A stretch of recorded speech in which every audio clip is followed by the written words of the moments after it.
Amém, irmãos, bom dia, Jesus é o Senhor. Hoje nós vamos dar continuidade na leitura do livro Quem tem ouvidos ouça, lições de Pérgamo e Tiatira. Nas mensagens anteriores foram vistos vários pontos importantes com relação às experiências das igrejas e tudo mais, e agora está sendo tratado um ponto com relação a algumas heresias.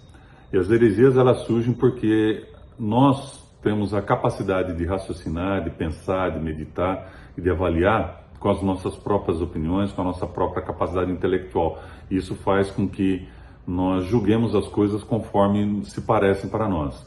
Se nós olharmos na Bíblia, em 1 Coríntios capítulo 2, fala que o homem natural não compreende as coisas de Deus, mas porque elas se discernem espiritualmente. Então nós precisamos usar o órgão correto, baseados na fé, que é o nosso espírito, para entender o que Deus tem para dizer para nós. Então, muitos têm explicações diferentes com relação à postura do Pai, do Filho e do Espírito Santo. Alguns creem que são três deuses individuais, alguns creem que é um único Deus com formas diferentes de se apresentar. E nós temos um princípio da nossa fé que nós temos realmente três deuses, tá? Mas é um único Deus também, em essência, e em três para alcançar a humanidade.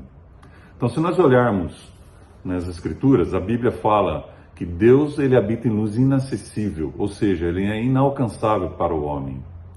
Mas também fala que Jesus, em Hebreus, fala que Jesus é a expressão exata do ser de Deus.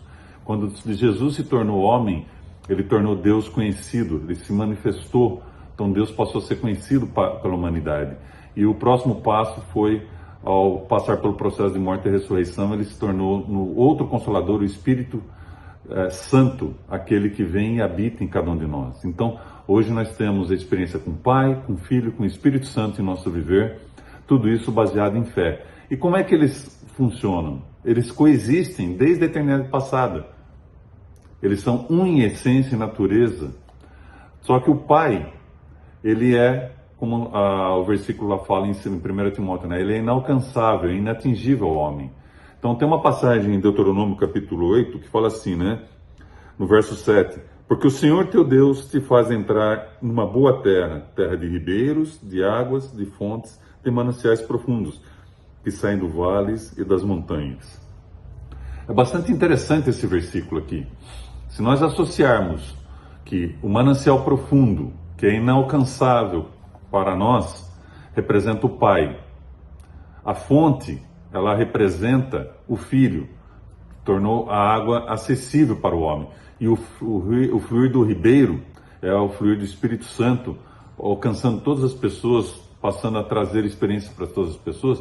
Nós entendemos como funciona o Pai, o Filho e o Espírito Santo no aspecto de ser triuno. A água, tanto da fonte, como do manancial, como do ribeiro, ela é a mesma água. Ela não muda sua natureza conforme ela vai passando de um ponto para outro. Assim é o nosso Deus triuno. Os três têm a mesma natureza, a mesma essência, coexistindo desde a eternidade passada até a eternidade futura. Se nós usarmos a nossa mente, isso realmente é inexplicável, é impossível de entender. Mas se nós exercitarmos nosso espírito através da oração da palavra, da leitura da Bíblia, da imersão na palavra diária, nós vamos compreender o que Deus tem para nos revelar com relação a esse ponto. E nós vamos não só crescer em vida, mas vamos ajudar outras pessoas a conhecer essa maravilhosa experiência com Deus triuno. Então nós podemos desfrutar do Pai, do Filho e do Espírito Santo em nosso viver. Que Deus abençoe cada um dos irmãos no dia de hoje e que essa palavra se torne realidade para os irmãos, trazendo cada vez mais fé. Louvado seja o Senhor.